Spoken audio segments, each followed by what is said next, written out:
This podcast is powered by the pros at Paschal Air Plumbing and Electric. Arkansas owned, Arkansas operated. GoPaschal.com.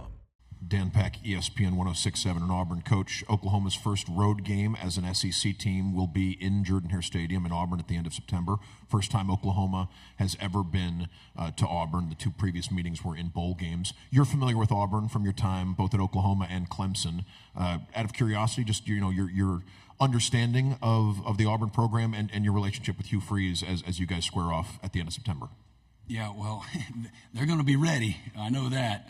I'm talking about the fans, the pageantry, pregame, during the game. They've got a wonderful atmosphere, tough, challenging, loud. And Coach Freeze, and he's put together an outstanding staff. I've always watched them. I'm always studying offenses. When I watch a game, I'm watching the offense. Most of the time, I don't watch the defense. I'm just always looking for good plays that I know are coming if we haven't seen it already. And Hugh's always been on the front end of the cutting edge of the next new great thing offensively and putting you in conflict on defense. So I've got tremendous respect for he and his staff and what he's been able to accomplish in his career. We were in Turks and Caicos until I saw him at the SEC meetings. We were in Turks and Caicos with our families a summer or two ago, and we found out that we were down there together. And so we had a quick chat. But great people, good man, and fantastic coach. And Auburn's going to be a real challenge, on the road. Jacques, and then pass it up to the front row when you're done. Hey, Coach, right in front of Jacques Doucet, WAP-TV in Baton Rouge. A similar question. I think LSU and Oklahoma have only played 3 times in their history, and I know from LSU's perspective, the fans are excited about the Oklahoma Sooners coming to Tiger Stadium. What are your thoughts on that venue and these two teams getting together? I'm trying not to get ahead of myself. We certainly know that's on the schedule, and we understand. I've heard it from any coach that's coached in the Southeastern Conference. They talk about playing in Baton Rouge and at any time, let alone a night game, and the challenge of that, the difficulties of that, very real. And so something that's, again, for our players, we want to, as a program, we want to go to those venues. We want to be on the biggest stage in the biggest game. So we don't shy away from that as a program, something that we know is going to be tough and challenging, but glad that that's on the schedule. That's hopefully, I know it's going to bring out the best in our guys, and I'm sure it will for them as well, and it'll be a great game for college football. Left side on the aisle, then pass it to the gentleman behind you. Hi, Brent. Bradley Davis with WAPT Sports in Jackson. Good to meet you. So first off, Jackson Dart was saying yesterday that he almost chose OU over Ole Miss, and I know you're going to see him this year. I believe that was your first year taking over. So first, just your thoughts on Dart and also what Mississippi State's getting with Jeff Lebby. Yeah, Jackson is an unbelievable young guy, one of the best competitors that I've seen at quarterback, incredibly talented.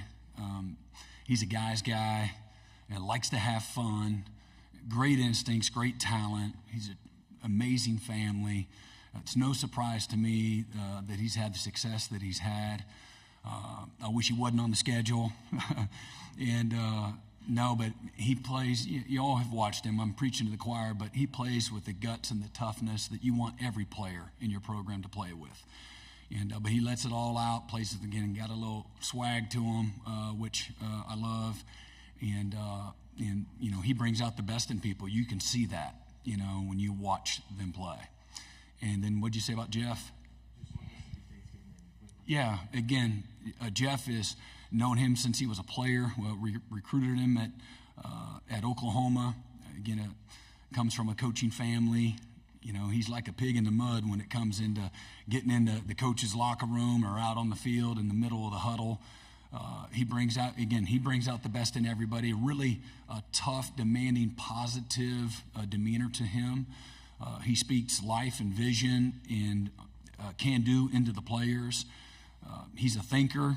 He knows how to respond when things aren't going well. He handles adverse situations really, really well. He's just a strong man, great husband, great father, great people. He's got a fantastic staff, and he'll fit in really, really well in Starkville. He's a West Texas kid and fit in really well in that passionate community. And then Zach Selman, they have a long-standing history and relationship that will benefit the program in the locker room and the staff, the university, because of that relationship. They really will see eye to eye from the get-go. Right side on the aisle, then please pass it forward. Go ahead. Jordan Kay with the State Newspaper. Coach, you've got a 8-game winning streak against South Carolina. What's it going to be like to face them wearing different colors? And, will you call Coach Swinney after that and, kind of share the game plan a little bit? Well, I'm not looking forward to seeing Shane again in that manner, because I'm a people person, and I don't like facing people that I know and I like. I really don't. Because I know the byproduct of it, man. But it is what it is. But you're asking me how I really feel. Shane's done a great job, and I know they had some adversity last year and started off the season in a tough way and finished really well. I think that they're undervalued as a team. I've really looked at them hard, looked at their roster, looked at how they played throughout the year. They played their best football at the end of the year. Even when they came up short, I spoke earlier about being a one-possession league, and they were on the wrong side of that a couple of times. But everybody they played, maybe exception of one person, I can't recall, but whether maybe it was Georgia. I think that was in Athens.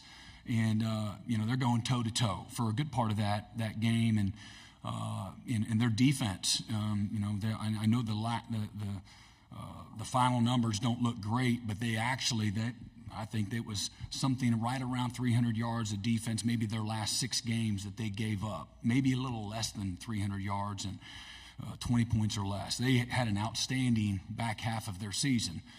And then they got everybody back. They've done a really good job and have a lot of guys back. They've recruited well in the transfer portal, and they had a lot of young guys up front on the offensive line, and that'll only be better. You're going to get baptized anywhere in college football, let alone the SEC, if you're a freshman playing on starting on an offensive line, and one of the hardest positions to play as a freshman. But he's got a great staff. What I've always appreciated about South Carolina, it doesn't matter how the team's doing. They're going to show up early and they're going to stay late. They're passionate. I had a friend that coached for Lou Holtz at South Carolina years ago while I was still at Oklahoma, and I had no idea what South Carolina and Clemson was all about. And now that I spent a decade in that state, there's only, give or take, I don't know, I think it's 5 million people in the whole state, and they're going to have on 2 ends of the state, in the upstate and down in the low state, 2 programs on any given Saturday. Their stadiums have 80,000 plus people, and they are loud both places.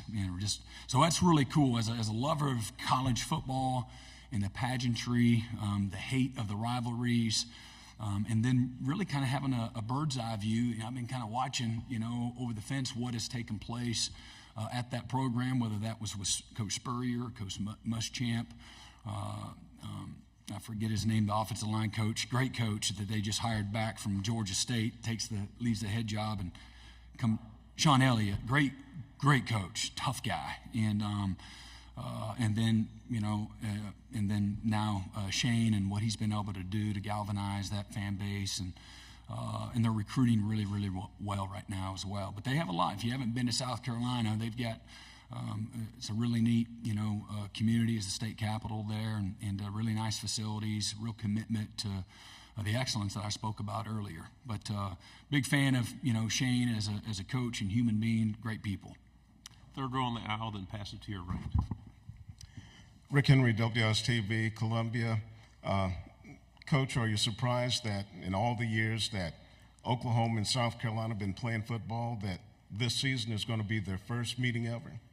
Yeah, and again, there's, both, Oklahoma's been to a whole lot of bowl games and has really traveled around the country in some of their non-conference schedules through the year. So, yeah, it is a little bit of a surprise. We have had some matchups with the SEC and some of the bowl games, but that one hasn't happened yet. It would be really great. We could all get our popcorn if Coach Spurrier and Coach Stoops were two good friends, if they were going at it as the head coaches of those programs. Front row on the right.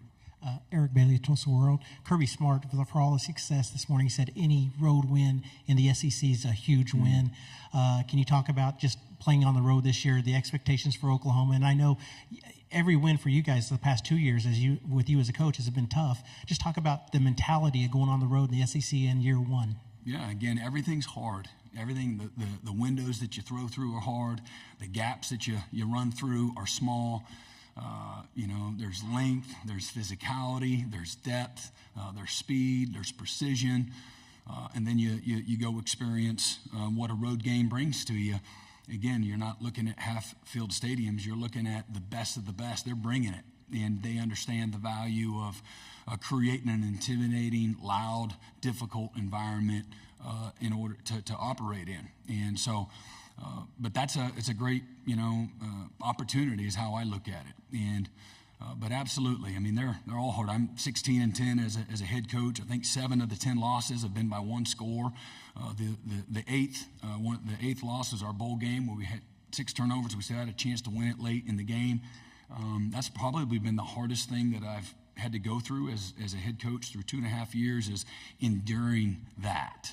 I learned a lot from it, and but I want to be on the right side of those those one-score games. But that's what we've talked to our team and talked to the staff about all the efficiencies. It's certainly there's a physicality component, there's a depth component, but there's also the efficiency component. So whether that's taking care of the football, I think we're 13-2 when we've won the turnover margin since I've been at Oklahoma, and we're 3-8 when we've tied or have been on the negative side of the turnover margin. And so everything's going to matter. So we're going to have to take care of the ball and be great in all the situationals, 3rd down, 4th down, 2-minute, 4-minute, red zone, offense, defense, can't give up, touchdowns on defense, got to score touchdowns on offense, all those things. What is it going to take to win those one-possession games, to win on the road in hostile environments? And so it's going to take all 3 phases, clicking the right way, and then you got to hang in there and find a way to win when it counts. 3rd row, left side, then pass it to your right. Jay Smith, Locked On Sooners. Coach, you are considered one of the best defensive minds in college football. And in your tenure in Oklahoma and Clemson, you put together some elite defenses.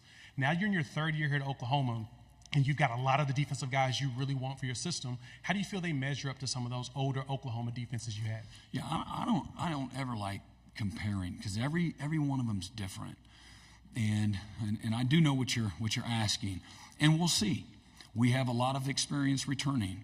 What does that mean? Because there are some areas that we weren't great in.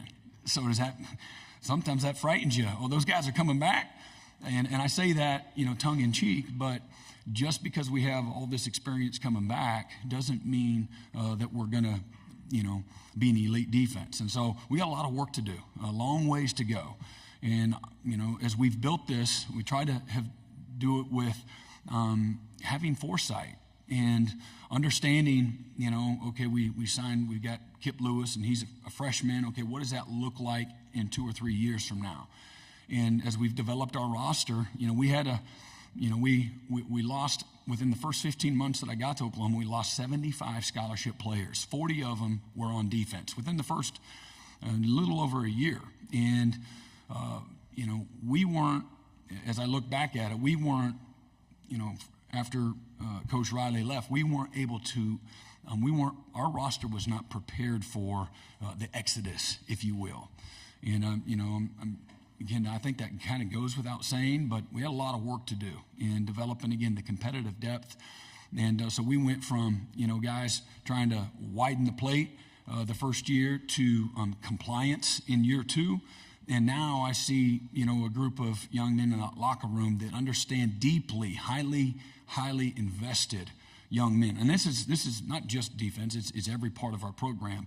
That these guys they understand the value system. They value it every bit as much as the coaches. And so when I think about, what our potential is and, what we're capable of, that gets me excited because of the right people on the bus. You got them on the right seat. And again, as we continue to build, we're getting ready to sign what I feel like is one hell of a class in 2025 and hitting on all the areas that we need to hit on to be successful.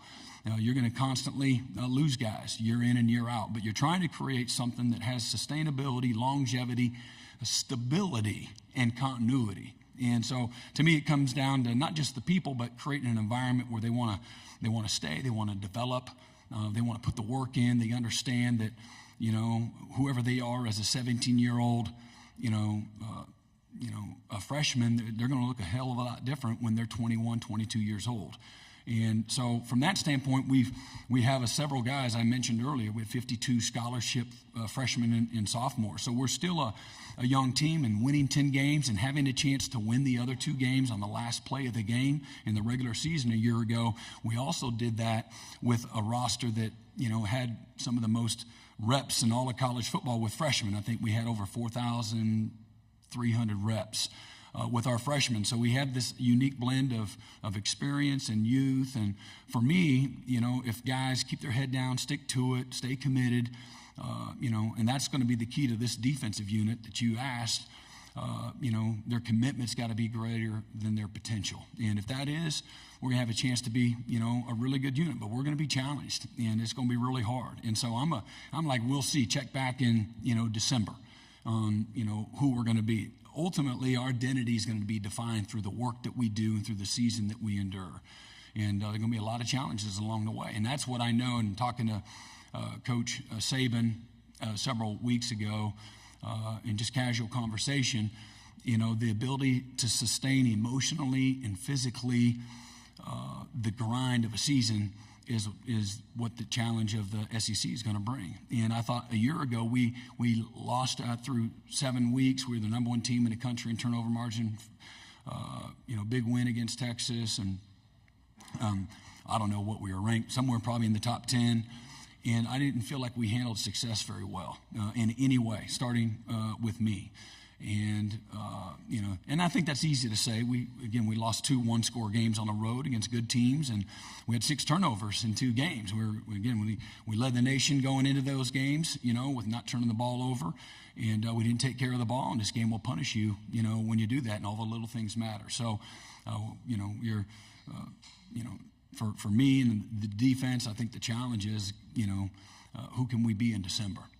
BetOnline is your #1 source for all your betting needs. Get the latest odds, lines, and matchup reports for baseball, boxing, golf, and more. BetOnline continues to be the fastest and easiest way to place your wagers, including live betting and your favorite casino and card games available to play right from your phone. Head to the website or use your mobile device to sign up today and get in on the action. Remember to use our promo code BELIEVE, that's BLEAV, for your 50% welcome bonus on your first deposit. Bet online, where the game starts.